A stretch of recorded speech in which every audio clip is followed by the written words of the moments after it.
Jacqueline and Stephen Pearson, by any chance? Jacqueline and Stephen. We all know that Australia has a low wage, high cost of living emergency, and AUKUS threatens to bake that into the system for the next 50 years because without building infrastructure, we don't build growth. Without growth, we can't raise wages. And so it's a self-defeating. AUKUS, to me, it's all in the submission, but having looked at it, really creates a protectorate for the United States, a vassal state, a stagnating economy, and the population will be the losers. Without infrastructure, there can be no growth. Without growth of the economy, there can be no wages growth and the economy stagnates. Australia struggles to build infrastructure. Australia struggles to build for funding, for planning, for the government, way the governments. We struggle. But instead of looking to China and other powerhouse countries to help, with strategic limits, we make them an enemy. I mean, how dumb is that?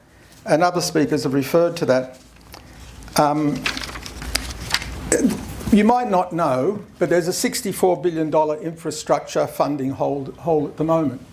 We've got 200,000 immigrant workers where we need 400,000 to build that infrastructure. So people like One Nation go around to the regions saying, those 200,000 migrants are the problem. They're taking your jobs. But really, we need double that number to build the infrastructure that the regions need so they can progress out of their poverty and low wage situation, so that the First Nations people can get the infrastructure they need. So we can get the freight rail from Melbourne to Brisbane spine. I don't know if people know about that. We could be transporting freight at much cheaper rates, lower prices in the supermarket, get the trucks off the roads, and stop putting all our money into repairing the potholes on the roads and polluting the environment. We are not the clever country. We are not being told any of this stuff, and we're in a hole, and we need really countries like China, within limits, obviously security limits, to help us get out of it, because we are struggling. We are just paddling up and down.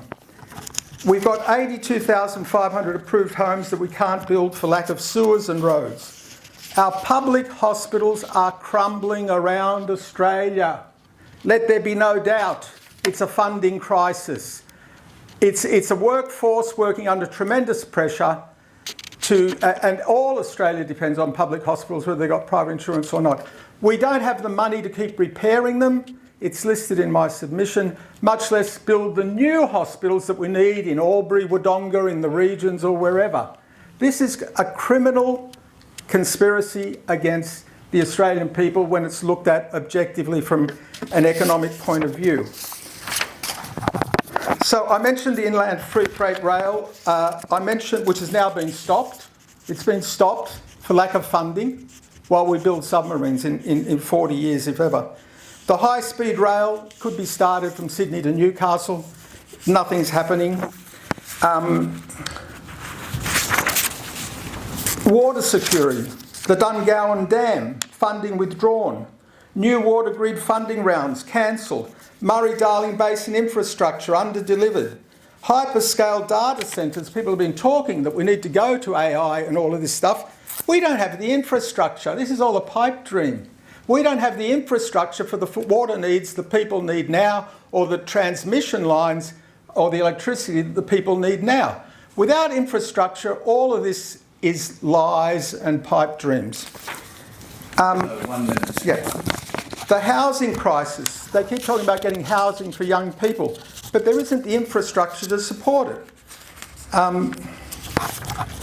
The Snowy Hydro 2, blowout in costs. We can't deliver it. Where are we going to get the energy to drive data centres or the infrastructure in the future? First Nations people. You would have thought they would have been consulted after Maralinga and we know about all that. Nothing, no consultation, no discussion. So you've got to ask, well, sorry, but does sorry mean not sorry? Why are we repeating the same mistakes? And other people have explained the nuclear concerns. The thing I put to look, I really admire you guys. I really admire you guys. Some sense, yeah. In my submission, I reflect back to Jack Lang, when the British investors were demanding their interest during the Depression, and Jack Lang, the Premier of New South Wales, stood up to them and said, "Wait, no, we're going to build infrastructure to make jobs and not cut spending." And of course, they organised for the governor to sack him, so that Lang went out doing that. John Curtin, when the troops were returning from North Africa, and Churchill said, "No, we're going to divert them to Burma to defend India," even while the Japanese were coming through New Guinea. And Curtin said, no, he stood up to them. No, he didn't. He still sent some troops to Burma, but he put Australia's priority first. Gough Whitlam, they got him as well. He introduced all these programs for the benefit of Australians, and they got the Governor-General to sack him on the precedent that was set by the Governor, New South Wales Governor. I've got a call time. Yeah. Can I just make one suggestion? Yes. Sorry. Please, we got to do something. Apart from getting out to the regions and saying, "You're not getting all these things in my submission because of AUKUS," why not a High Court challenge? Why not a High Court challenge by First Nations people? I know a lot of this is not justicability, or you can't judicially organise defence, but you can bring it to the public attention. You can slow them up. You can do something. Right, but thank you very much for the opportunity. Thank you very much for that, Con. And we've taken note of your comments and your submission, and thank you for taking the time to do that.